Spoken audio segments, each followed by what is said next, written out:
We are going. Yes, we are. Hell yeah, brother. Here we go again. Yeah. Hello, everybody. Yeah. Welcome to another rendition of Kicks from the Sticks podcast. Episode number 93. Episode number 93, folks. We're getting up there. Hicks from the Sticks. We're here in beautiful Olds, Alberta. As always. Down in the bunkhouse right now. Today we have a special guest. We're going to interview him later on, but he's going to hang out with us for the entire duration of this episode. Okay, so if you're like an original listener, an OG of the Hicks from the Sticks podcast, you've seen this guy's face before. Hey, I was the first one on the podcast. Not quite. Not quite. Not quite. I've been there though. So was a while ago. Let's introduce him right away. So this is Massimo. Everyone say hi. Hello, ladies and gentlemen. And of course, especially ladies. Massimo's been around the podcast, but we decided to actually interview him this time because should we tell the honest reason why we're interviewing him now? We're going to interview Massimo now because we feel like our friendship is at the point now where we're comfortable enough to interview him. I was just going to say his English is better now. Oh, yeah, that's the reason. Makes him raisin better. But yeah, no, we're interviewing him about what he does with his horse training and stuff like that, and a bit about his rodeo stuff too. But before we get into that, should we hop right away into our favorite segment, the Western War of the Week? No. Oh, Mason's got a thing. Bring up something. All right, Mason's got something. So everybody, it's that time of the year. All right, where everybody has to do it. Taxes. Have you started doing your taxes yet? Have I started doing my taxes? So to be honest, me doing taxes is I clicked over my information and give it to my mom. Do you do your own tax? Does your mom do your taxes, or did you have an accountant? She's a bookkeeper. Oh. So she knows all the tax hacks anyways. Well, not all the tax hacks. So I was going to say, does she know all of the little, like, scummy ways that you can, like, get an extra couple bucks? To an extent, yes. Okay. She knows a couple. Okay. So she helps me out a bit. While I was doing it, though, I was kind of thinking, like, what if I just didn't do my taxes? Do you think the government would, like, know? Technically, I think you have a couple of years to actually do your taxes for the certain years. So could you, like, bulk like 3 years just into one and then get like a huge like check back? I don't think that's how it works. I think you still have to do year by year, but you have so many years to do a certain like. Let me ask you a question. All right. Yeah. Are you somebody who is educated and is currently doing the profession of an accountant? No. Okay, shut the fuck up. It was rude. Neither are you. Yeah. That's why I get an accountant to do all my shit. All right. So what are you trying to say here, Mason? What I'm trying to say is, wouldn't it be kind of cool if we just didn't have to do taxes? Then we wouldn't have like free healthcare. Yeah. And also the government would be watching our bank accounts and saying whatever the fuck they want. I mean, they already are probably. Yeah, I think they are. Yeah, to an extent. Oh, yeah. Yeah. Yeah. They know how much money you spend on pornos when you were staying in the hotel. Okay. Don't be high expensive. Okay. So it starts getting pretty defensive. I think he knows it's true. Don't do that. Yeah. What was your favorite one? I don't do that. What was your favorite one? I don't have a favorite. Probably the guy cooking the egg. The girl wanting to go to the zoo. College Girls Gone Wild. All right. That's how much everyone's favorite segment. I started working with me. Okay, I'm just going to open up a random page here and try to find something. All right, Dream Sack. Dream Sack. What's a Dream Sack? Well, are you going to take a guess? Is it like the native thingy? The native thingy. Oh, yeah, bro. The dream catcher. No, it's not that. Okay. Dream Sack. It's actually like, if you think about it, it makes sense. Mm-hmm. If you were to think about it really long and hard, you could probably figure it out, but we don't really have that long, so okay. I'll just tell you. A dream sack is a term that's used for a sleeping bag. Does that make sense? Yeah, but what would a sleeping bag entail? Or it could be a nightmare sack. Yeah, depends. Or it could be a sad sack. Every morning it's a wood sack.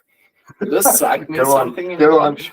What? Does sack mean something in English? It means like a bag. Oh, yeah. So it's the same meaning as it is in French. Yeah. Like a bag in French, you just say sack. Okay. Okay. So like even when you get your groceries over there, it's like, yeah, I need a sack. Yeah, I just need you say a plastic sack or Okay. Yeah. Or a paper sack. yeah. What's more popular, paper sacks or plastic sacks? You know what I find really funny now that you brought that up? Dad? Plastic. I remember when we were younger, there was this big push because people were saying that plastic bags were like super unenvironmental and all that shit. Yeah. Oh, I think they are, but like they're still using it. Yeah, but now it's completely changed because then they switched so that every grocery store you would go to they'd give out all like the plastic bags. Yeah. And now it's switched back for like Sobeys and some other I was places. really They say it's surprised because they're actually like decomposable or whatever. Right? I was very surprised because in Belgium, actually, I think you got to pay for a bag when you go grocery. If you want bags to carry your groceries, you got to pay for it. Yeah. Well, I know I've been in Sundry do my groceries, and they almost give me a plastic bag for every single items I bought. Well, but like, it's crazy. I sometimes get out with like 10 plastic bags. Well, and they do charge you for that though. I think like I remember. I don't think they do in I Sundry. don't think they do. Oh, in Sundry. I think Sundry's behind the time. Well, not behind the times. They're just not with the times, in a sense. So everywhere else, they'll charge you for a plastic bag if they have plastic bags. So Sundry's for the boys. That's what you're saying. Yeah, Sundry's for okay. Yeah, Frisian Bros is for the boys.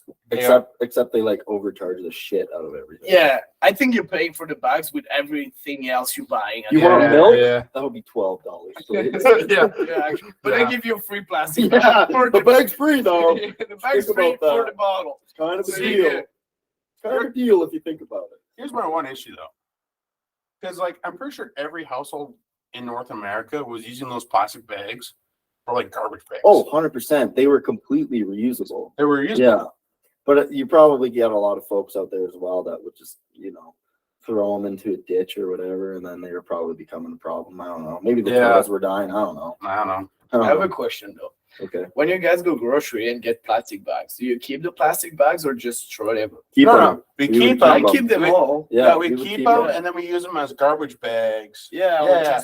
I use them all. Like I never throw an empty plastic bag in the garbage. Oh yeah, and that's why I'm kind of bummed out that grocery stores aren't doing it now, because now my only source of getting plastic bags is the liquor store, or when I like maybe go clothes shopping and get like. Drink? Well, I mean, I was gonna make up some bullshit lie saying I've been sober for like 3 years, but yeah, that was like 3 years ago. Yeah, I once went sober for like a week. It was like hell. Good job, bro. Yeah, proud of you. Yeah. Good job, Mason. Good job. Yeah. All right. Should we get into the interview part? Should we start grilling Massimo here for a second? Should we? Yeah. Let's do it. If you want to. All right, Massimo. Why don't you introduce yourself formally to the listeners of the Excellent Sticks podcast? Well, my name is Massimo. I'm from Belgium. Moved to Canada December 2021. Worked here for a year, and I just started a couple weeks ago to work here again. So here we go again for another probably 1 or 2 years, I'd say, working here in Canada, training horses and having a good time. Having a good time, right? Yeah. So generally with most interviews, we have like an icebreaker question. So obviously we know you, but we're still going to do it.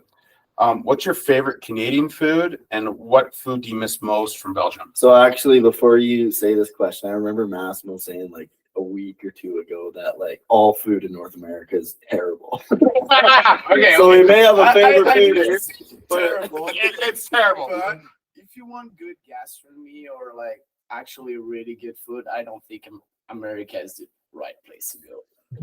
I just think you should stick in Europe, good France, Belgium, like Italy, whatever. But like the food's honestly way better in Europe. Not gonna lie. So you're saying Boston pizza doesn't make good food? I love Boston pizza, but no.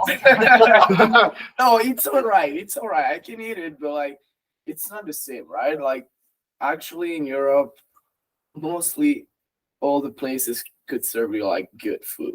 Like actual good food with good ingredients and like a good chef, or like food is just better to me, like in general.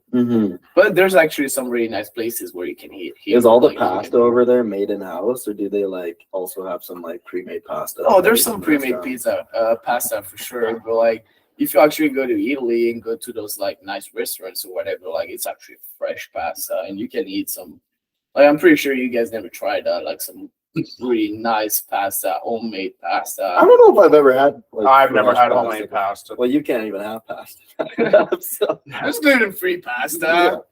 That Is is- there in Italy? My mom had a restaurant and she was making gluten-free pasta. So like I know Like she was homemade selling gluten-free pasta? homemade glutton-free pasta, 100%. So next time Oh, she yeah. comes, I should ask for homemade Oh, you gluten-free pasta. you should. Yeah, Yeah, I know yeah. she was selling some because like yeah. My ex-girlfriend's mom was buying some all the time, and that's how I know it. But like Yeah. just they sell The it. ex-girlfriend's mom. Yeah. Deb, you don't have to make it weird. Man. My Come on, Deb. bad. All right. So, but still, what's your favorite Canadian food so far? It's a tough question. Probably McDonald's. I'm just kidding. No. McDonald's orange smoothie. It's a tough question actually, but wait. So then, what was your favorite dish to eat in Europe? Then were you a big like Pizza guy. ravioli guy? A ratatouille. Well, it depends. Like in Belgium, you got all those fast foods with all like different kind of meat that you can eat, like burgers or fricandel or all that stuff. Frikandel? Yeah. So all that, like, What's frikandel? Yeah, what's freaking down? it's kind of like a big sausage. You don't really want to know what's made of. Like, it's pretty good. So it's pretty much like hot dogs over here. Like No, it's different. you just but eat like- them and you just don't think about what you're actually. Yeah, eating. exactly. Yeah, you go there, Yeah. you Lips and asshole. enjoy your food. Like 100% you're gonna like it, but like don't ask questions. Like Yes. don't ask what's in. Yeah. That's the only thing. Yeah. But no, there's actually quite a few things I like in Canada. Like I would say burgers are pretty good. Like if you want to go with a safe pick, I'd probably go with like a chicken burger or like fries with gravy or whatever. Like So if that's you're pretty good here. because like the one thing that like in the States more than Canada for sure, but I would say North America, if you're thinking about like the signature dish, it's the burger, right? Like Yeah, that's yeah. kind of what they're The known burgers and the for. fries. So like when you and I'm not talking about McDonald's here, obviously, but if you go to like an actual restaurant, like a sit down restaurant, and you order a burger, are the burgers better here than they are over in Europe? Because I would No. imagine you guys probably like don't really have that many burgers on the menu over there, or do you? We don't really have that many burgers. Yeah. But like depends where you're going, to be honest. But like honestly, if I go in a good restaurant in Belgium or Italy or whatever, I don't think I'll go with a burger. Yeah. Which I think if I do here, I'd probably go with a burger. Yeah. Just to have a safe pick and make sure I'll Yeah. you know. But just maybe that's because I'm a stranger and I don't really know here. Yeah. But yeah, I definitely would go with something else in Europe, probably. And also, I feel like, and I could be completely wrong with this, but I feel like pizza is probably more popular over here, probably eaten more often than it is over there as well, right? Like, well, pizza's like a staple over here, right? I'm just a terrible cooker, I'll be honest. Yeah, So yeah, I'm just cooking yeah. frozen pizza like every 2 days probably. But like I think it's probably not as big as it is here. Yeah. Depends. Well, obviously if you're in Italy, it is. All right, I got two more food questions while we're on it. One, do they have craft dinner in Belgium? No, that's No. Canadian. They It's don't. Canadian. Yeah, Do that's you like craft dinner? I do like it. It's just so easy to make that I made too many. So now I'm So it gonna goes craft dinner, pizza, craft dinner, pizza, craft dinner, pizza. Hey, bro, I ate some salad too. Yeah, bullshit. Yeah, right. You're not buying vegetables. What are you talking Yeah, I about? bought a tomato the other day. Just to put on your pizza. I'm not even sure that's a vegetable. That's a fruit. I think it's fruit. technically a It's technically fruit, a fruit. but that's if you're one of those people who argues over if a tomato is a vegetable or a fruit, like you're a loser. Yeah, You think well, so? I think it's a fruit. But If that is your main like topic of discussion, oh, like you're gonna figure out some better stuff to talk about. All right. Start talking about that was a some big tips or something conversation like for that. me when I was in high school. Every day at school, I was like, "Oh, it's tomato, fruit, or vegetable." Man, No, you, no. you guys are pretty lame, man. Well, you eat it most of the time as a vegetable, not as a fruit, right? Yeah, Yeah, look, you never go in the kitchen and just be like, "Oh, it's 4 p.m. Let's grab a tomato." yeah, but then why does it matter if it's a fruit or vegetable? You're just eating it. Well, Does to it me, matter? it's a vegetable, right?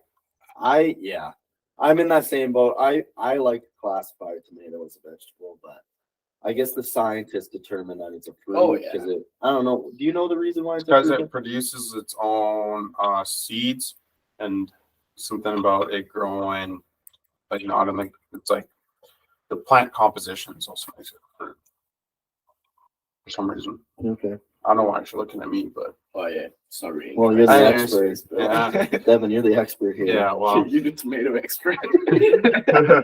Anyways, my second question is it true that French fries aren't actually French? They're Belgium?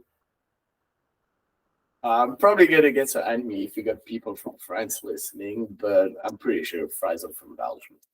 Like You remember- the best fries ever, good Belgium.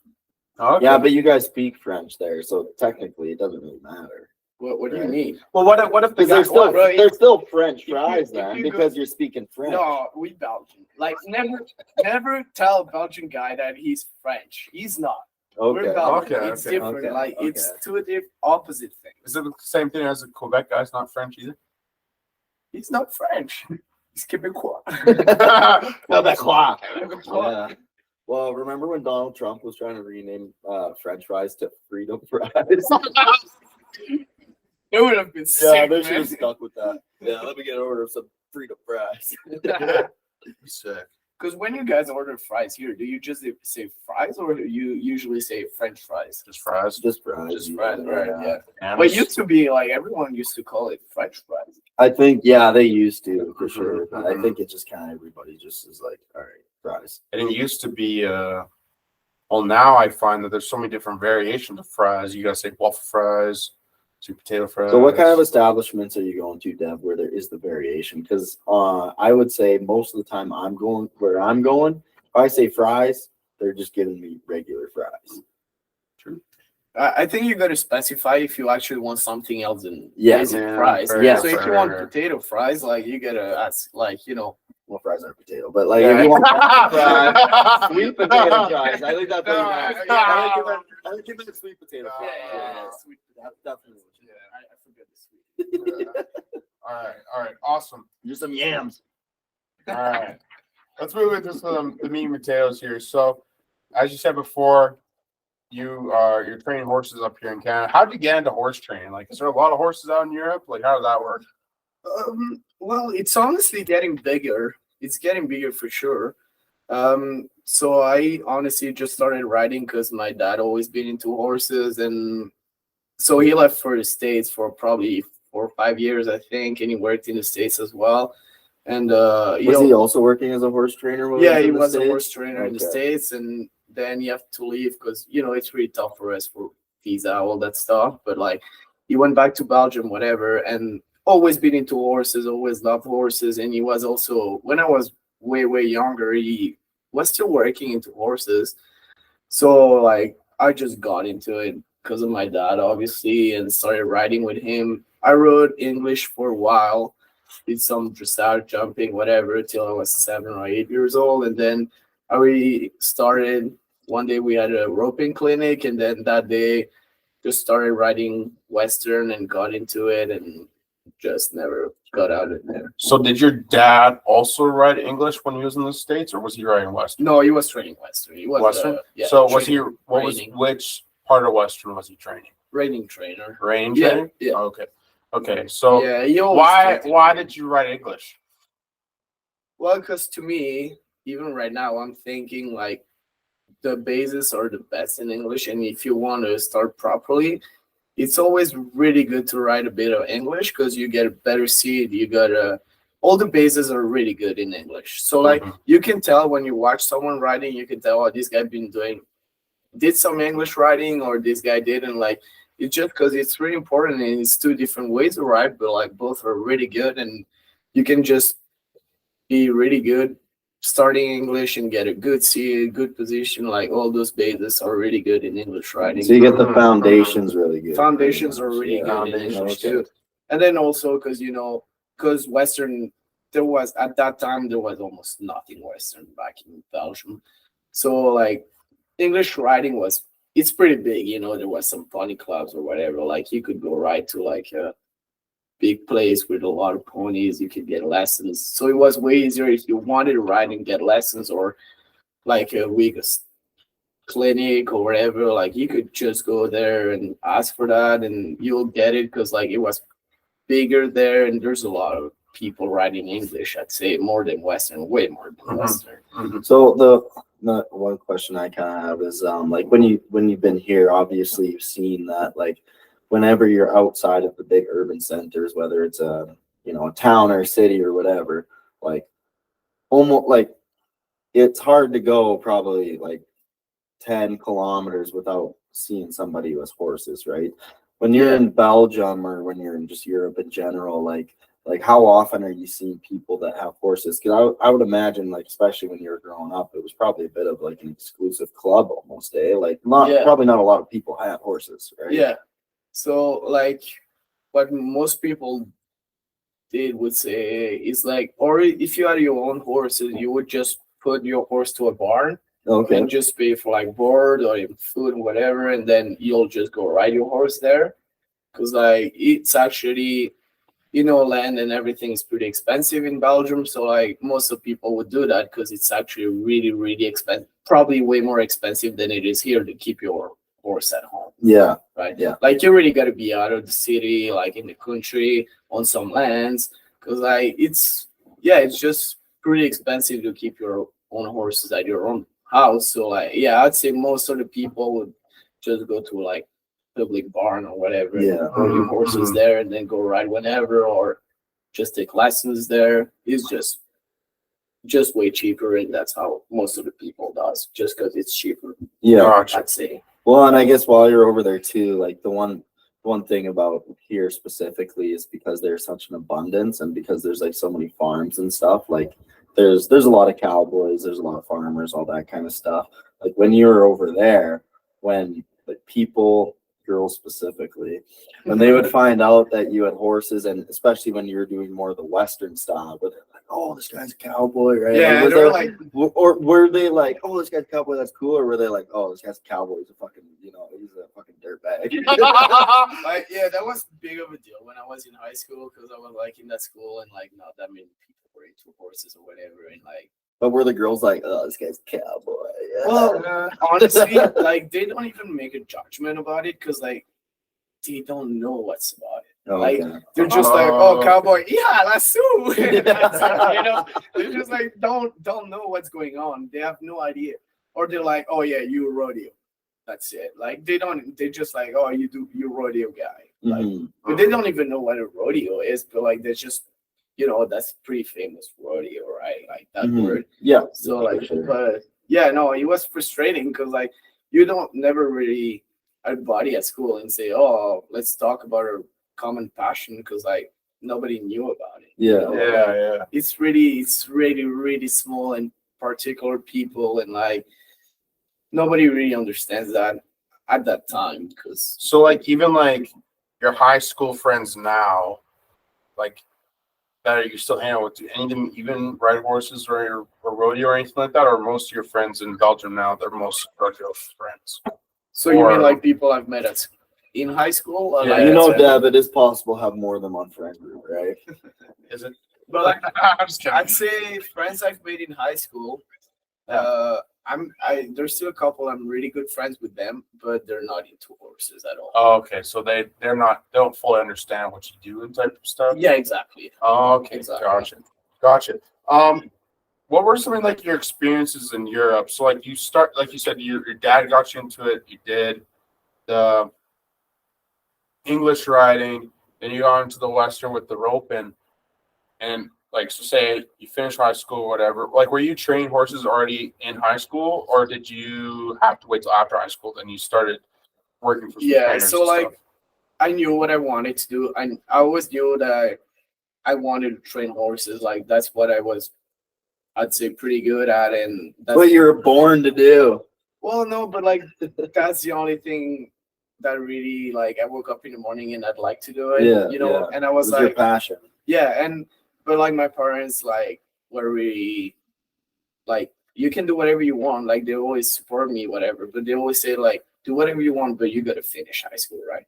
So like I was in high school and I ended up getting like a sports scholarship or whatever in a sense. So I could I started with roping, then end up doing some sorting over there because like that's really really big in Europe, and so I got that sports scholarship, whatever. So I could like miss like a few days of school just to go show or wherever, like train, practice, whatever.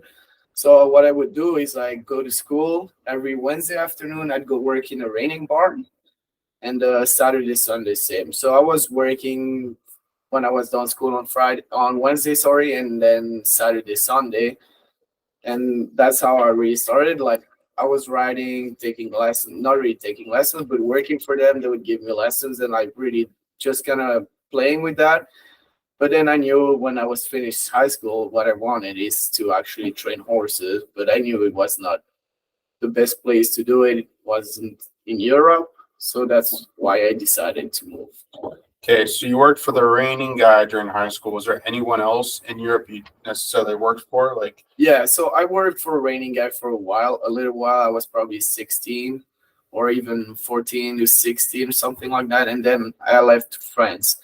And then there I would take longer breaks and just work for a cow horse trainer in France. That probably for 3 years and a half, I'd say, like that for all my holidays, because in high school you get quite a few weeks off or 3-4 days or like 2 months. So during every single time I had holidays, just go there, live with them and work with them there. So that's what I did for like 3 years and a half.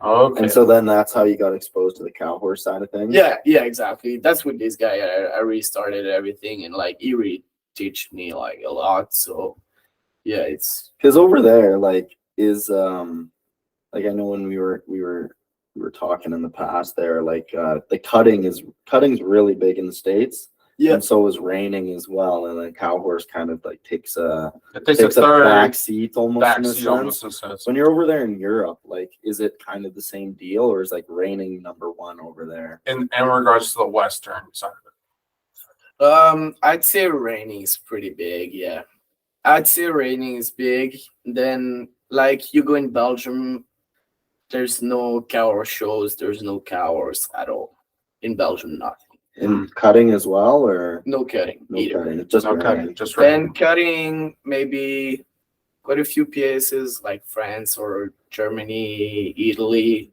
It's but like in Belgium, nothing. So you really have to leave Belgium if you want to work in those things. But Mhm. yeah, like I'd say reigning's the bigger.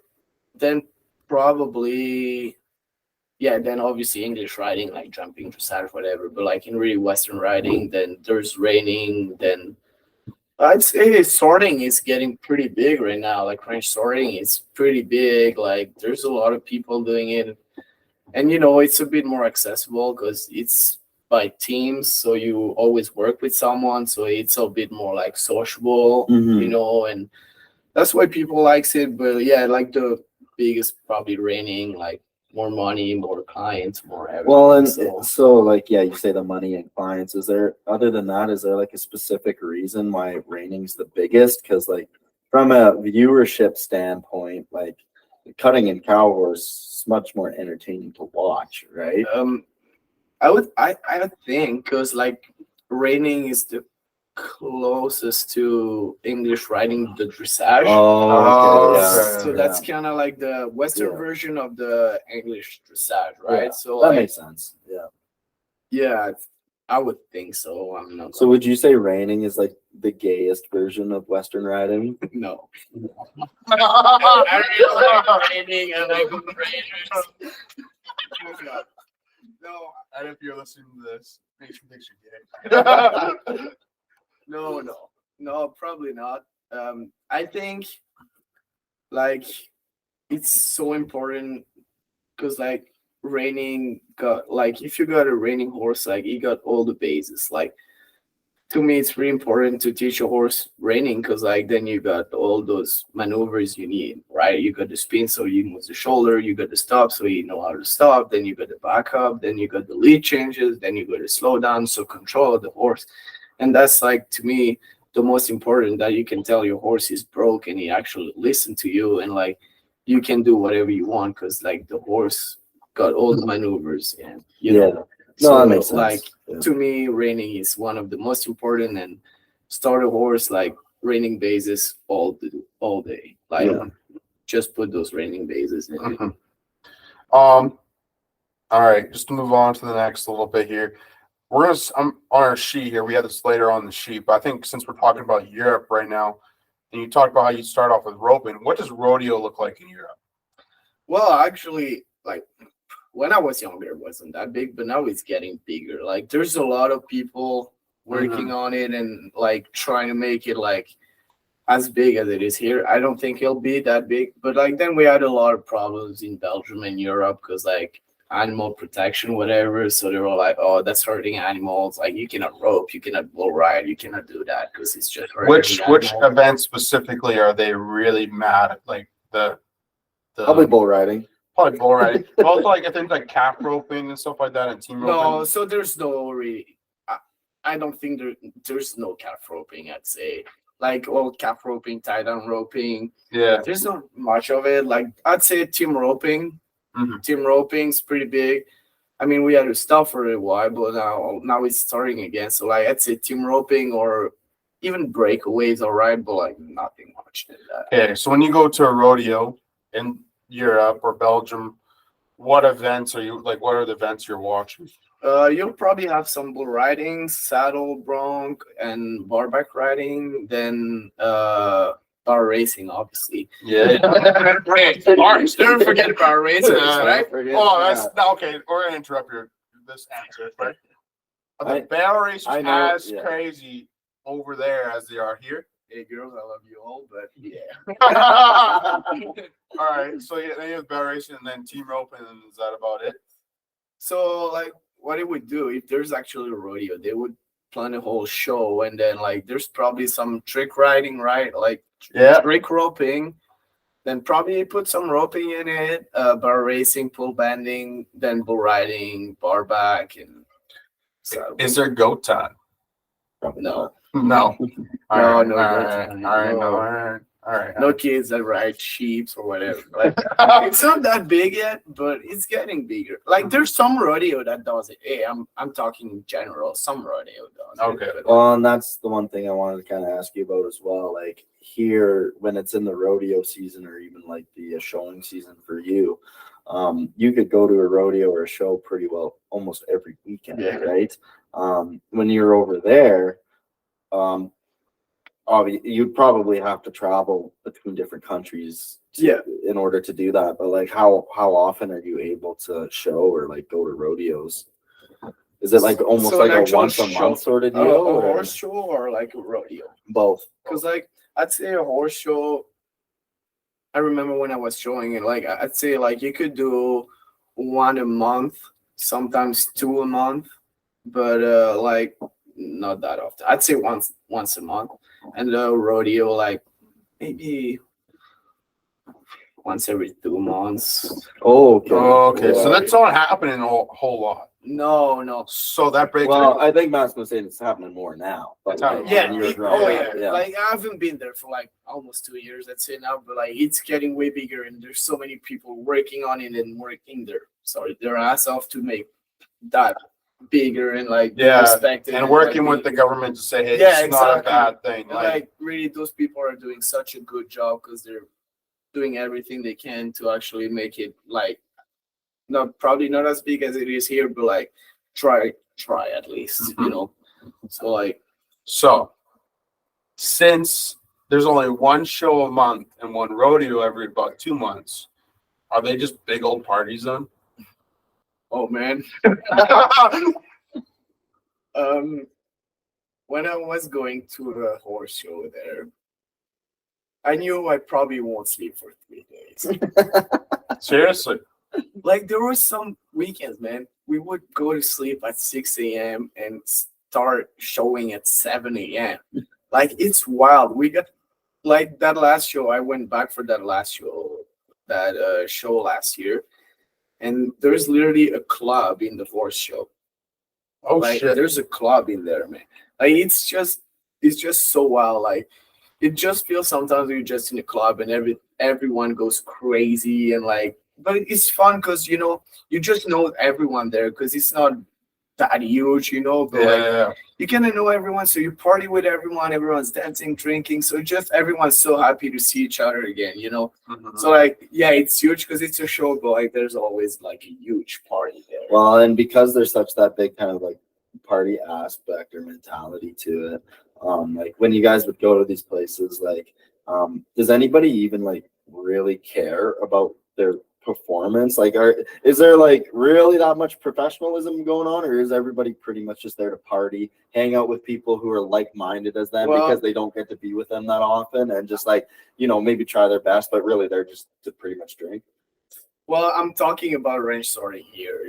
Like I know in Raining or those other shows, it's way more professional. Range sorting, it was like that. But like everyone, like it depends kind of the show. Everyone's partying, but like if there's like some big shows, like important shows, like probably the open riders, so like the professionals, you won't see them partying, right? Okay. So like, and then you kind of know, because like usually the finals are on Sunday and the party Saturday night. So you kind of know if you don't have finals on Sunday, you can party Saturday night, but if you got finals, you don't party that hard, right? That's kind of bullshit that they do that.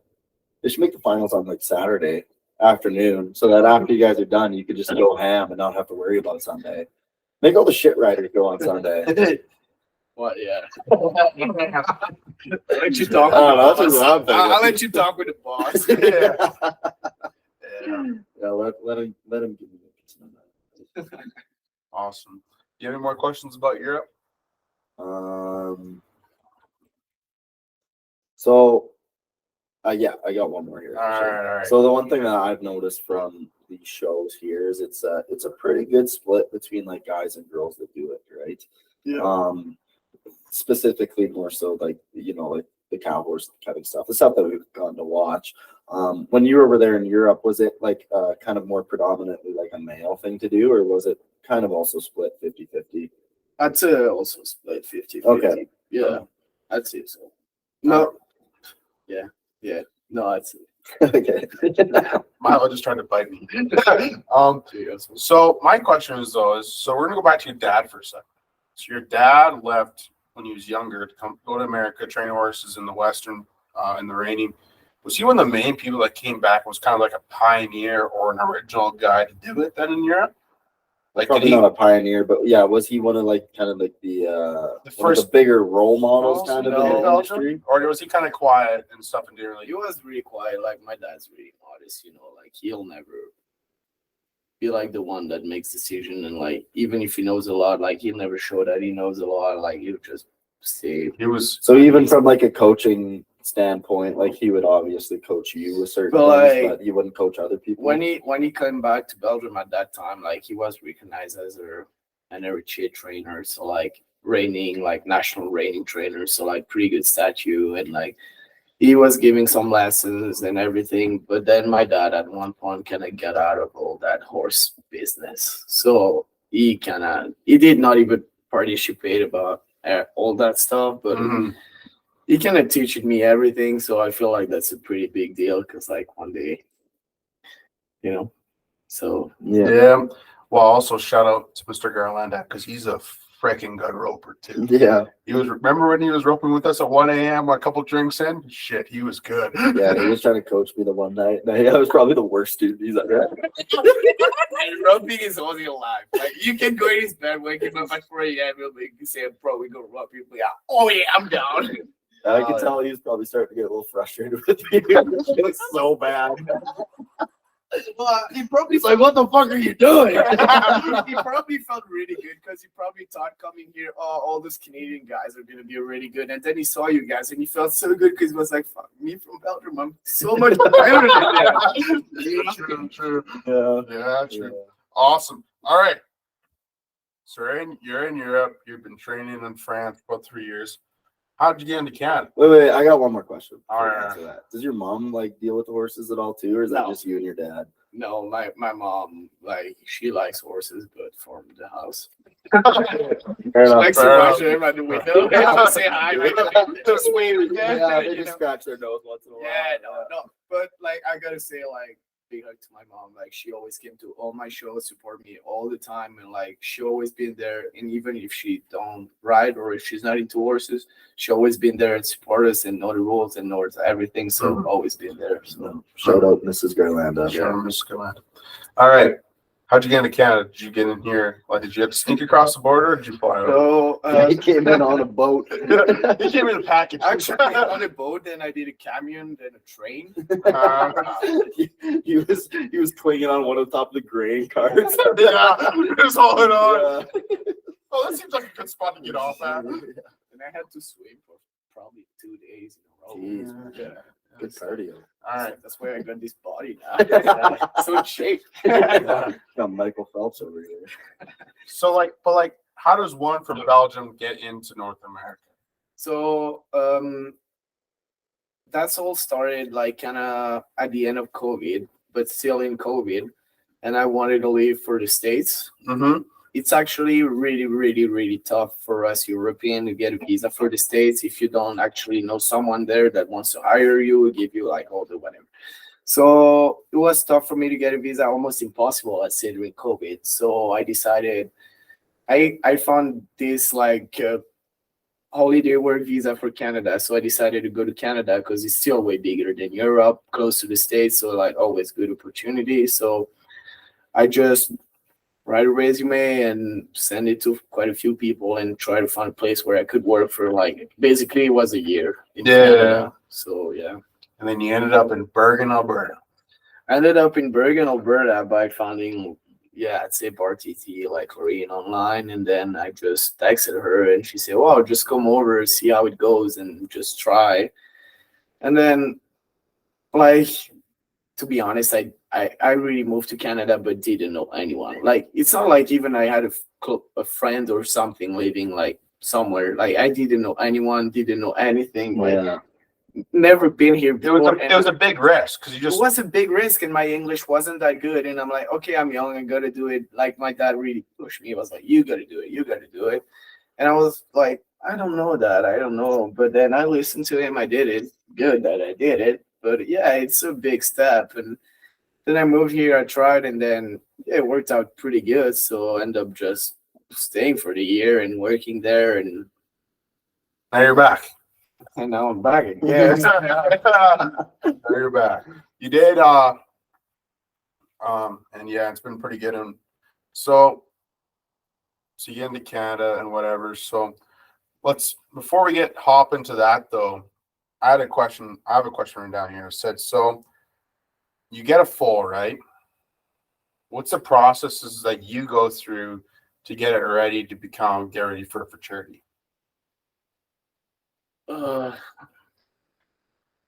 Well, obviously depends what age you get the horse, right? But like if it's born at your place, like do all the groundwork, then first couple rides, get the horse broke, and then start the training. Then I guess it just depends on each person, what age or when do you want to start a horse, when you want to start working cows. Like just depend on each trainer, and like it's just different case scenario. Like some people like to start him at a year and a half. Like, okay, some people are gonna say, oh, it's bad to start him that young, right? So I'm like, depends on each people, and like I think there's different way to do it, and like each way is probably a good way to do it. Like really depends on each person, I think. So and then what's your favorite part about training a horse, getting it ready for futurity? Like it's just the fact like you ride your horse every day and you just kind of see your horse improving, and you're just like, I can teach this horse to do some stuff, and like every day is just getting better. Every day is just improving, and like some days you just want to kill him because like he's not doing anything. But then you get at that show and like, okay, maybe you're not gonna win, but you're like, I worked my ass off to make everything work and like to make this horse good, and it's just like just satisfaction. We're gonna shout out a horse here for a second. Did you see that in Hickory this past season? A little bit. Were you happy with Hickory going into the futurity? Well, he's a really good horse. a lot of potential. Actually, a really good horse, like probably one of the best young ones I rode. But I'm still a young guy, still need to learn a lot. So like, it's tough for a young guy that still needs to learn to actually train at 3 years old, getting ready for the whole futurity. Which in the cow horse, you need that cutting, you need the reining, you need the fence work, and you need the steer roping. No, you don't. Oh, is that just Canadian? That was just a fun thing. No, Oh, that was Just just a fun thing. Oh, that was Yeah. actually that That was the extreme. But Oh, the extreme. You're not doing Oh. that with the young horses. But Oh. yeah, it's just a long process, and it was actually this degree was my first futurity horse to get ready. Yeah. The first time I get a horse ready for the futurity that I own train by myself. Mhm. So he did really good. I was really proud of him. And I couldn't expect more from this horse, because he gave me everything he could with what I teach him, and so pretty proud of him, and I think he'll do better this year in the Derby. I hope so. Mhm. So Awesome. So one thing I kind of wanted to touch on before we go too far into the training horses over here. When you came over here, like where you're situated right now, it was kind of split a little bit, like especially when it was too cold out to train horses, where you had to help James on the ranch. Yeah. So what was it like coming from Europe, where you probably didn't have too much experience with like farming and ranching and stuff like that, to having some 6'7" screaming at you about his calves and his cows and getting shit done? I was pretty scared of it for a couple months. I'm gonna lie, but it's just so different, man. Like I've never seen an actual branding before. Like I've never seen someone do a branding in Europe. Like it's just so different than there's a lot of farmers, there's a lot of farms. I never been into that because I was not really interested in that. Mhm. But we moved calves this morning with James, and I looked at him and I said, man, I really like this time of the year. I know it's really stressing for you, but just go around, walk around and see all the calves and move the calves and put them in that big pasture and see them. I really like that feeling, but that's not what I want to do, but I really like doing it, and it's cool. It probably to have helps both. to mix up your day too. Yeah. So you might train some horses, then you know what? Hey, I gotta come help out with calves. You don't mind? Just mixing it up.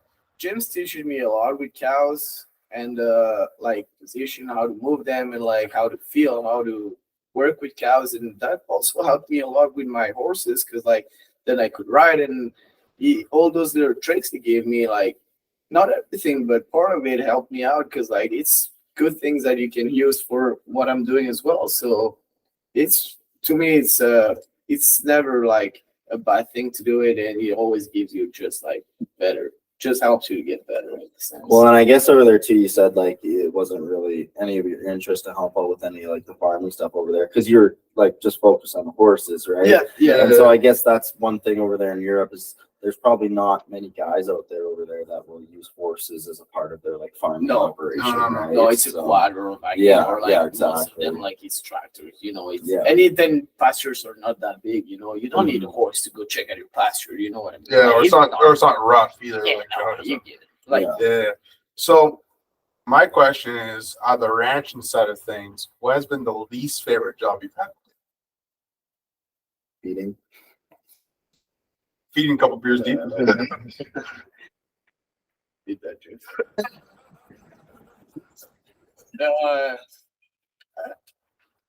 I don't know. Or you get all the good jobs. Did you ever have to help him pull a cow? Yeah, I did last year. I don't really like that job. It's really, really stressful because you kind of fighting for life in a sense, and it's on my cow. Even if I'm helping out, it's on my cow, and then I'll feel really bad if actually something happens to the cow or the calf. And then James was like, "Go get the chains." And man, I've never run so fast in my entire life. He told me go get the chains. I didn't know where the chains were, but I started running. I was like, I fucking go get those chains, and just came back with chains. I was like, okay, what am I doing now? It was like, take your sweater off. We're gonna put our hands there. I honestly didn't ask questions, just started on going, and I was like, okay. And like, yeah, he was alive. The cat was alive. And like, we're both doing well. He was like tough job actually. Like we took a good 25 to 30 minutes to pull him out, and we made it, and he's doing good. Sounds good. That's awesome. Yeah, it's a nice feeling when you see him on the ground and like he's doing good, the mom's doing good. But like the whole process, man, that's so stressful. Oh yeah. It is. Yeah. What was it like roping in a branding pen? Because that's probably something that you've never done before. I've never. You got the opportunity to, because I think it was good old Bevy. She let you borrow her horse and rope in the branding pen for a bit. How was that? So I used to team rope. Like I never really done it that way, but I used to team rope. So I know how to rope, right? But like she actually told me get in there and like didn't explain me anything. And she was just like, oh, I'll catch that damn calf and pull him out of there. And I was like, okay, I'll try my best. And then probably the live there, I probably catch the first one. Wow, probably lucky. But then I realized that like the swing and like everything was not the same. And like it's not because you know how to rope that you know how to rope that way. And like it's all different techniques and different way to do it. So I was like, yeah, kind of frustrated when I missed like for the 5th time. I was like, well, I feel like it's more of a patience game as well. You gotta be more patient. You gotta lay it there, watch them walk through it, then tug it, right? So well, it's nice when you got 100 cats in the pen. Then you just throw your rope, and most of the time you catch. But then when there's 20, like man, like you're just running everywhere, and you just it doesn't help too when Kenny and Jody are catching out of them every time. Yeah, it's a pressure. And then when you miss good old Kenny, it's like sort of big deal. Shut up. I know. It's funny. No, Awesome. very nice. Awesome. All right. So we were talking about earlier how you trained up Hickory to go to fraternity, which obviously in Canada for the main circuit up in Alberta is in September or October. Yeah. But how was the season though, the show season though this past summer? Did you enjoy yourself in Canada with the show season? Yeah. What were some highlights that you had? I really, honestly, really enjoyed myself. Like, I've just met nice people and welcoming people. Like, and what I really like is, I'm a young guy, so I used to go to the shows, and those people's just coming to me and be like, "Oh, maybe you should do it that way," and just trying to help you out. And they're not like, "Oh, he's another trainer. I cannot help this guy." They're not trying to gatekeep. They're like, just helpful. trying to help me out. And like, I've just like never been to a show and was like, I didn't like this show. Like I just enjoyed it all the time. And like, I know because it's my passion and like that's what I like to do. But like just to me, like be like, oh, I'm gonna go to a show this weekend. I just like it, Yeah. Like, my buddies were coming to most of the shows, so it was pretty fun, Yeah. Before we get maybe into that part, what were some of those people that maybe you could shout out that helped you at the Canadian shows quite a bit? Like the names? Yeah, why not? Give them a quick shout out, Well, there's a lot of people that helped me out, and like most of the trainers, like I probably cannot tell all the names, but like most of the people, I'll go to all the shows, and like they'll always help me out. And like there's Jeff, there's Clint, there's Dan, there's all those guys, there's Matt, like all those guys will help me out. It was almost like just everybody, in a sense. Well, yeah, like maybe not help me out, but like just be super nice to me, ask me where I'm from and like what am I doing, and like just being super nice, welcoming, and be like, it's all like, oh, we don't know this guy, we ain't gonna talk to him. It's just like, oh, we don't know this guy, let's go introduce ourselves. And like even like I'd say the best guys here in Canada, like I've had the chance to talk to them, and like they're actually like had to introduce themselves and like had a conversation with them, like John and Clint and all those guys, like. And it's cool because like even the big guys, like you can actually go talk to them and they're like, oh, I don't feel like shit and I cannot write because like I can still go talk to them and have a conversation and all that stuff. So like that's pretty awesome. Mm-hmm. Like, that's cool. I'm also having a brain fart too, but quick shout out to someone we haven't seen. We only saw once throughout the whole circuit. Having a brain fart, but we met her in Okotoks. That one old lady? The old lady in Okotoks. Remember her name? Oh no. I wasn't there. Yeah, well, she was really nice. She was really nice. Yeah, Yeah. But anyways, if you recognize yourself, yeah. I'd be on Snapchat. What was like your favorite highlight from the Canadian show season? I'd say, like, I've had a lot of fun when I had a show at Ponoka, Mhm. the Calner Center, and the Ponoka Stampede was on that same weekend. So I think Mason came out that weekend and we just partied. It was a fun together. night. Yeah. That was a fun night. We had a lot of fun, and the show was a really nice show. But also on Saturday night, we had the chance to go watch a rodeo and party at the rodeo. But I'd say probably another one that was a lot of fun is the last final show, The fraternity. the Futurity, and I've had That was also in Ponoka, right? yeah, Yeah, also it in was. Ponoka, yeah, Yeah. still in Ponoka, and then my buddy, well, you guys, Mason and Devin, came out on Friday, and just having good time with all the people I like over there, and like just being there for 5 days and just living the life, like just showing horses, riding, and just having a good time. So yeah, it was. Mm-hmm. Mason, we haven't said anything yet, but I think we're talking with an open ranch cutting NA or Northern Alberta champion, are we? Oh, Yeah. we are. We Yeah, we are. should have shouted that Yeah, out. You we wearing the should. buckle? Yeah. I'm not wearing Open, it right open now. ranch cutting. Open ranch cutting, yeah. There you Nice go. for the end of the year. Yeah, look at that. Yeah. We should have said that right off the bat, but Mhm. awesome. Not All right. a big deal, All right, so we're looking into the future here. What's one show, American or Canadian, probably more so American, that you would like to go to? Oh, okay. Actually, I got two big dreams and big goals in life. I want one day show in the Run for a Million. Okay. Yeah. Where's that? In the cow horse. When is it? Where is Where is it? Well, it depends. Like the qualifiers are right now. There's one in Vegas. There's one. Oh, so Yeah. they change the location every year? Well, no, the qualifiers are different locations. Yeah. Where's the So main? you Where's gotta- the final show? You're gonna qualify, and then the final show. I don't even know where it is this year. And that's in Cow Horse? There's raining and cow horse. Yeah, Oh, okay.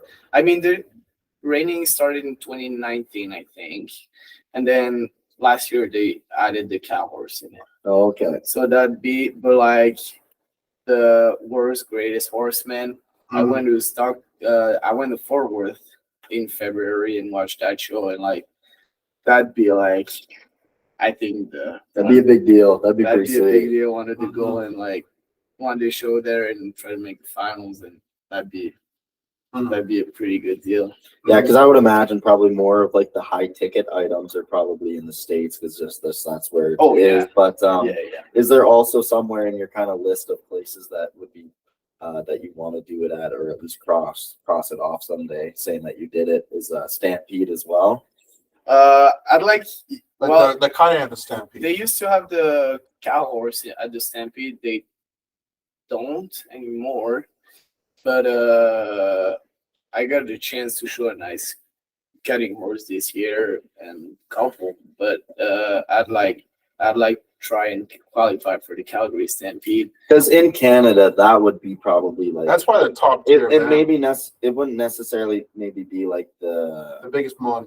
Top Or is it the money, big one? yeah, it might be Might be. well, it wouldn't. Yeah, it would be the biggest event like for biggest event. Yeah, for yeah, name just- wise, yeah, right? yeah, Like yeah. you know, Oh, yeah. it's a Stampede. Yeah, Right? yeah. Like, and everyone knows about it. yeah. Right. Yeah. So like 100% in Canada, like get to the Calgary Stampede, and that'd be like awesome. Yeah. And hopefully, touching wood, but hopefully it's doable this year. So Yeah, it'd be pretty I mean, you sweet. got a good couple of cutting horses coming up. yeah. So, So like hopefully make everything works and like do the job right, and mhm. might have a chance this year. So. To be honest, so I forgot about this part for a second. We need to step back for a second. You were training in Arizona for the past 3 months. Yeah. How was that? Well, it was really nice. Like, obviously, nice weather than it is here. Oh, yeah. Really nice. I've been lucky because I went work in Arizona. One of my good friends from a long time. Was working there like an hour away from me. Spent time there and like got the opportunity to actually work my horses with some good trainers and with some experienced guys. So that was really nice. Got a nice place to work my horses. Got some nice cows. I actually did a show there. Oh, you did? Yep. Where? It was Queen Creek. Quinn Creek. Yeah. So Okay. like south of Scotland, I think. And yeah, I've been there for like another 5 days. Got some 2-3 horses to show there. So that was a lot of fun too. Fun time, like nice people as well. And yeah, won the limited open bridle on Saturday. So that was pretty cool. Not a big deal. Not a big deal. Yeah. There we go. Awesome. And of course, the road trips with us wasn't too bad. The 2 road trips, getting down there and getting back home. I feel like going down there was better than coming back up. There was less piss jug area. And I don't know, board time was about the same. I've honestly could not have expected a better, funnier drive. Like, just driving, like, doesn't matter if you're driving for 36 or 46 hours. If you're driving with your 2 good buddies, like, it's going to be a good time, good shit, and just like, so, like, I thank you guys for coming, and like, it was really nice. So, like, yeah, no, 100%, and that made the trip even funnier. So, yeah. Especially Latino night and was it Cash? No, Cedar City. Cedar City. Yeah, you weren't even close. Hola, in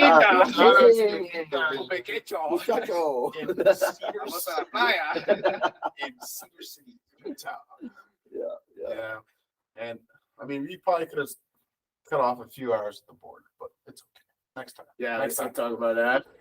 No, now going forward, but yeah, we don't need to touch on that. We're in a good mood right now. Yeah. Awesome. All right, Mason. Before we get into the last kind of horse train questions, you got any more? So one thing I kind of wanted to ask for like everybody who's listening that who doesn't train horses, what does your typical day look like from the second you wake up to the second you go to bed training horses? Or how about this? The second that you stop and you decide to go to Cedars and Sundry. Cedars and Sundry is the bar we always go to. Yeah. So I usually wake up. Take a piss. Yeah, take a piss. You got to do the, what is it? The CCC. Yeah. That's it. Coffee. Coffee, cigarette, and cacao. Okay. Yeah, so it usually starts like that. I take a shower or two. There's no worries. I brush my teeth. No, I probably start feeding the horses.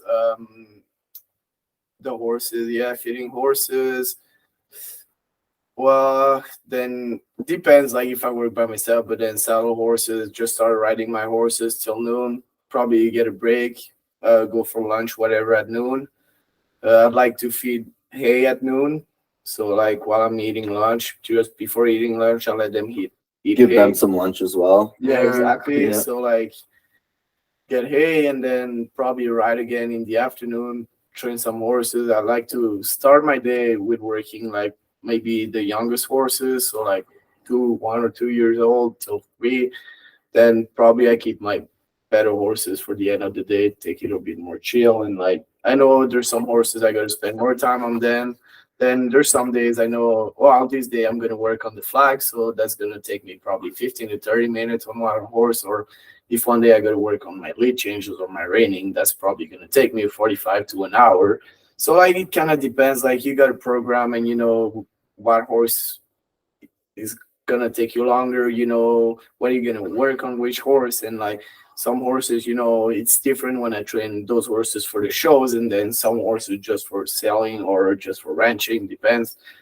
But I say most of the time, then I'd like to work 1 or 2 days on the flag and then try to get at least 1 day working on cows if I gotta show those horses. But like most of the time, like it's just riding horses. How many do you find that you're training per day? Well, last summer I was 8 or 9 horses a day. Mm-hmm. I'd like to get to 15 for this summer just because we'll be 2 people working.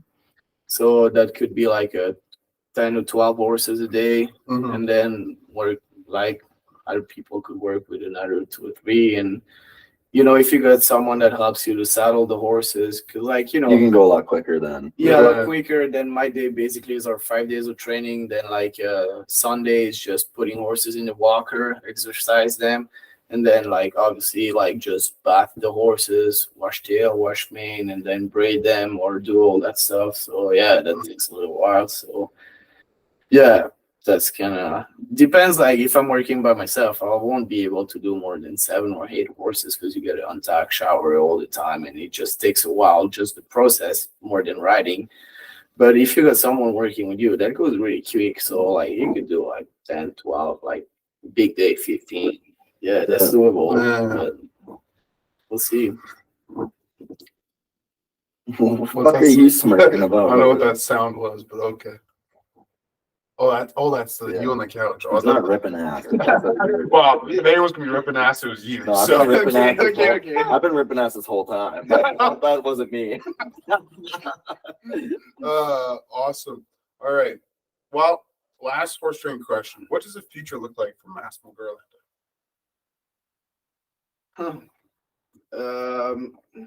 How I would like my future to be, or Well, yeah, like What's the dream? What's the dream? I'd like to stay in Canada for another 1 or 2 years. I don't really know yet. I don't have specific plans yet, but to me, my career and everything, I'll have to move to the States at some point.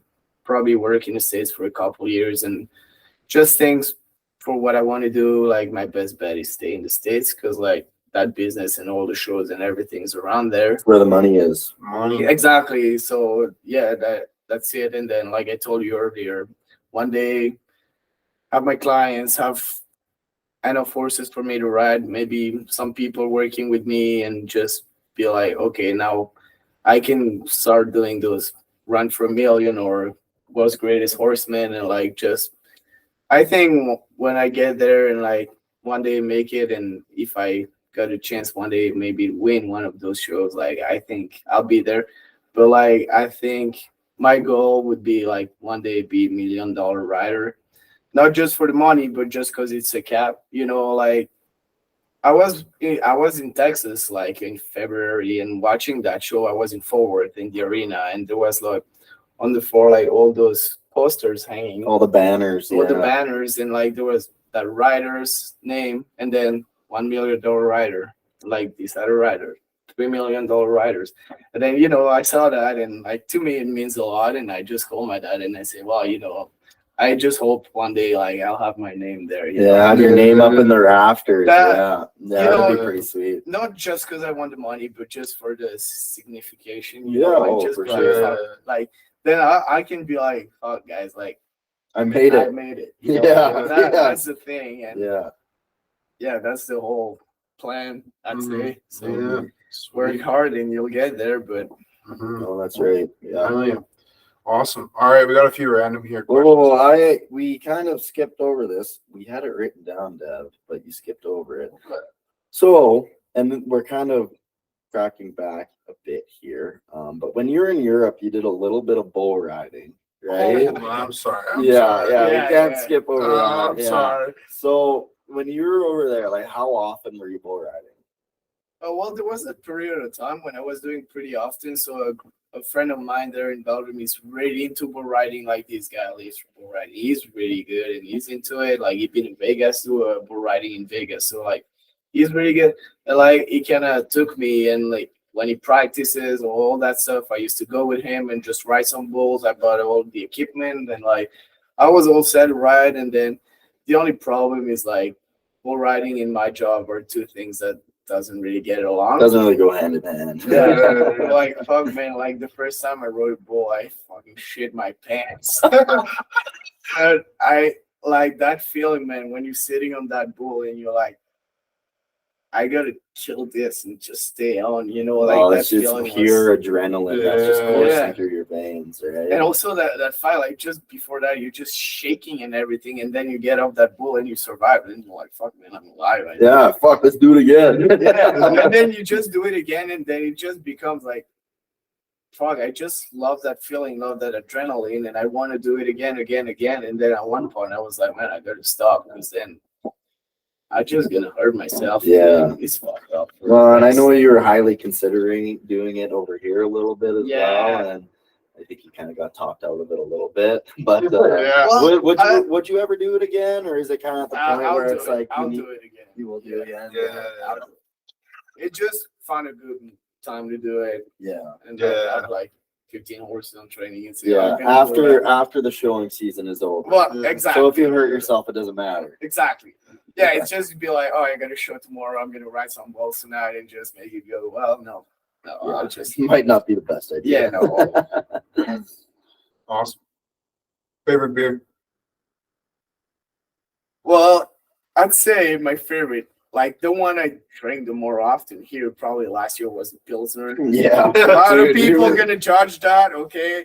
That was all because of James. James goes on Yeah, the yeah, Pilsner wagon. right? Yeah. Then right now, like if I go to the bar, I'll probably go Budweiser, Bud Light, like those pretty. If you're sitting down at like a nice dinner though, and you're choosing to have a beer, not wine, because I know you like your wine as well. But let's Yeah. say you're going to a restaurant, you know, and have like what would be your go-to beer in that case? Because I know you like Corona as well. Yeah, There's still Bud Light, Budweiser.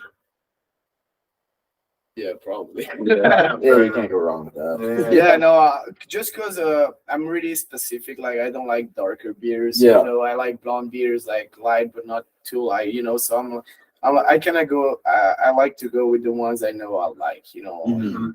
But then when we go and just try all different kind of beers, like it's a small one, I'll try them. But I'd like to go like with the specific beer. I know I like this one, and I'll just go with that one, and Yeah. just so Well, yeah. what was your favorite like Belgium or like European beer then? Oh, so when I party with my buddies, like we used to always buy like Jupiler. Jupiler? Jupiler. Yeah. What was that? Beer. Yeah, bro, it's a beer. No, Is it's that kind of kind of like the Budweiser and yeah, yeah. Yeah. All right. Yeah. because it's a huge deal. Like everyone drinks that, everyone buys that. Like that's huge in Europe. Wait, and actually, I have a question. I just thought of this here. When you're drinking beer over there, do they sell them in cans or is it all bottles? Depends what you want. There's Oh. both. They do have cans over there? Yeah, cans. Okay.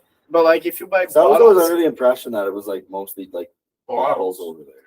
it's like a huge box, Yeah. So it's like a crate. and then no, it's a box of bottles, and then you gotta bring the box back, and then they give you like $5 back or whatever. Mhm, yeah. You know, Okay. What definitely is like with the all same with thing all here. the empties, Yeah, right? same thing. Yeah. So like the box with all the empties, and then they give you some money on discount on the other box you can buy. So like that was pretty cool. I think my buddies and I like probably had $10, and then we had one for free. Yeah, exactly, right? So we were super happy to have one for free, knowing Yeah. that we spent $2,000 for the Exactly, other two, yeah. and we're like whatever. We don't think about Wait, Yeah, this no. beer? You're young, you know. Yeah. You're just happy to have a free one. Doesn't matter. it. Well, what's the legal drinking age? over Yeah, there? that was my 16 question. beer. 16. Oh, yeah. 16. Yeah. Now, what's more expensive, beer in Canada or beer in Belgium? Well, it's tough, man, because you gotta do conversion to like dollar. Yeah. euro. Well, what's a beer in Europe or in Belgium? In Depends, euros. like to the bar or like Yeah, sure, to in the club bar, or in the bar. like in the bar, like 3 to 4. 3 to 4 euros. So it's about the same. Probably, yeah. That probably It's about is $6 in five- Canada. $5 or $6 in Yeah, Canada, so it's about the same. So there's no really big difference. Yeah, but the beer's probably way better. whatever. That answered that question, which what's better, Canada or Belgium? Oh, Belgium. All day long. But I mean, also the vodka Red Bulls are pretty good sometimes. Oh, Yeah. But that's when my mood is in the club, you know. I'd be like, I gotta stay awake, you know, party a little bit, dance, show some dance Oh, moves. man. Yeah. I know for Vodka you Red and me, Bull. when you see us drinking vodka Red Bulls at the bar, we're fucking hammered. You know the night's gonna be long when you start with vodka Red Bull. Yeah, and Like we're, it's gonna be a long night. and we're you know? probably gonna make complete fools of ourselves, but you know what? We don't care because we're drunk. right. I think I remember even like Ranch was like, I think we brought this up on the podcast way back when in the summer. But I think Ranch was like, you two just kept on hammering the vodka Red Bulls. Oh, all day. All night. All whole night. Like you probably had, I think like the recommended limit for Red Bull is 2, and you guys probably had like 6 Red Bulls. Yeah, in like 2 probably hours. should have had a heart attack. Yeah, that's probably why we felt like shit after the McDonald's. Like our heart was finally That's slowing probably down. why we were so sweaty dancing Yeah. everywhere, like nonstop. Yeah.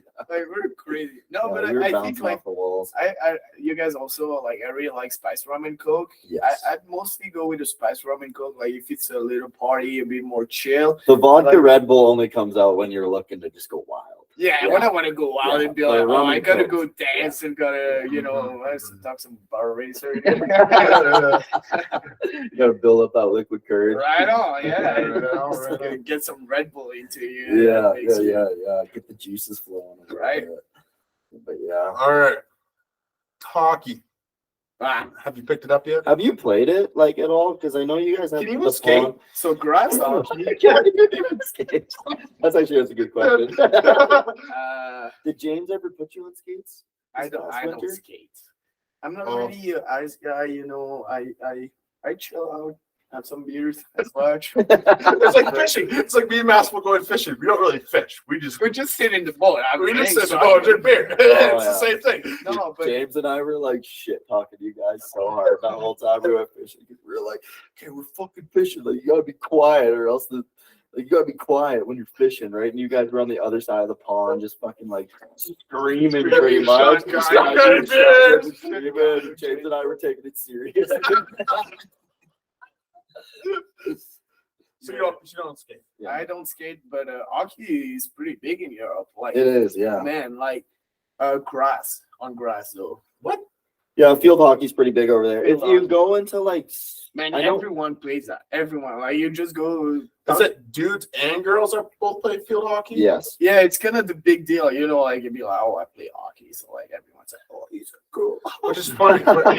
Which is I funny. I know ice hockey's really big in like Sweden, but Sweden, Yeah. Finland, Czech. Czech. I'm just Yeah. talking about Belgium because you know, like kind of my high school buddies and stuff like that was a big deal. Like, you So wait, play they played hockey? Yeah, yeah. But But it like, was field hockey. But field hockey, because like in Canada though, if a dude plays field hockey, it's like Not a lot of guys it's a, do it. it's a around little here. suspect. well, you know? we just don't have ice in Belgium, man. Like, Yeah. what do you want to do? Yeah, I think it's more so like the northern European countries that are more into the ice hockey. Yeah, but like Belgium is actually really good at field hockey. Like I know they've been world champions. Like I don't remember when, but they've been Red Mhm. Lions. Like, Red Lions, that's their Red team Lions, name. yeah. Okay. All right. Oh, no, wait. Let's see. Well, and you've been to a Flames game here as well. Yeah, I right? did. What did you think about that compared to? Because like I guess over in Belgium, other than like soccer, what other like sport venues would you go to that would have like a similar atmosphere? Is there really anything? Probably field hockey now. Okay. Yeah. So would like in soccer obviously the stadium is so much bigger and there's so much people in there, right? But like what was that Flames game you went to? How does that compare to like going to a soccer game in Europe? I just cannot compare because, like, honestly, that was such a nice show. Like the Flames game, that was. Who did they play? Well, like, but like, They were yeah, that all was white cool, jerseys. man. I was probably drunk. Like the game started, but it doesn't matter. And, no, but like all the lights and like all the Fire. like the lights and the fire. Yeah, but like the whole mood and like the whole show was like Mhm. awesome. Like Yeah. really, really nice. And like the soccer game, you don't really have that. Like it's just like a soccer game, you know, like shake hands and Mhm. whatever, and then you start playing. Like, yeah, it's like I guess Or the the difference stadium. though between soccer and hockey is in hockey you have so many like stoppages and also you gotta have the commercial breaks and stuff. So they kind of have to make it more of a show just to make Yeah. it entertaining for the people who showed up with compared to soccer where they pretty much just go the whole time and then you have your halftime break and then they just go again until the end yeah, of the game. and just right? soccer is so big, man. Like Yeah. like you can watch it for 45 minutes. Like just all the stadiums are full all the time. It's Yeah. just so big. Like there's no Football. football. All right, Mason. We got one more question. One last question You want here. to ask us one? Yeah, and this might be a tough question to answer, but Oh, is it personal? No, but what's better, Canadian or European chicks? I was waiting for that question. We can even break this down even further. What's better, European, Canadian, or American chicks?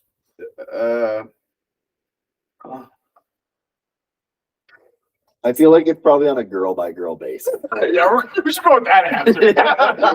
Like, There's there's some nice European. They're pretty nice, but there's some really nice one in Canada. Choose you, all you girl.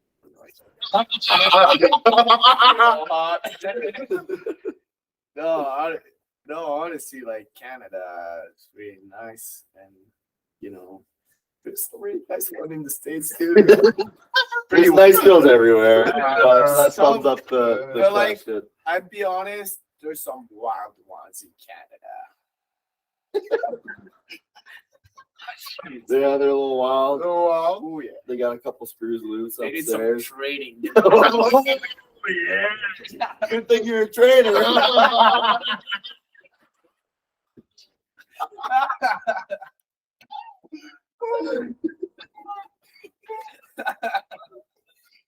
Okay. All right, I think we should cut it here. All right. Cut it off. That's a good way to end up the podcast here, Massimo. Thank you. Love you all guys. Thank you again for coming on here. Thank you, This isn't guys. the first time you've been on, but it's nice to do a formal Yeah, actual making us a little interview this time. Do you want to shout out Do you have any socials you want to show? socials, or maybe you want to give all the girls your Snapchat or something? I don't know. Yeah, so girls, follow me on Instagram, then slide in my DMs, and I'll give you my Snapchat. So it's just Massimo Garlanda. Go Massimo Garlanda. And I guess if anybody's looking to potentially watch any of the cow horse or any of that stuff this summer, I'm sure there's probably like a website It's online. the Northern Alberta Cow Horse Association, right? Well, there's like a lot of different association I show with. So like mostly just follow me on Instagram, and I'll put like everything on. Usually I put on my stories and everything when I'm going to a show, and so like everyone can kind of watch and be aware of what's happening at the show. So Yeah. just because there's a different association, there's a cutting, there's a cow horse, Yeah. there's 2 different cow horse associations. So like there's a lot going on. But, Yeah. No, sounds good. Awesome. Well, thanks again for coming on Oh, here, thank you, Massimo. guys.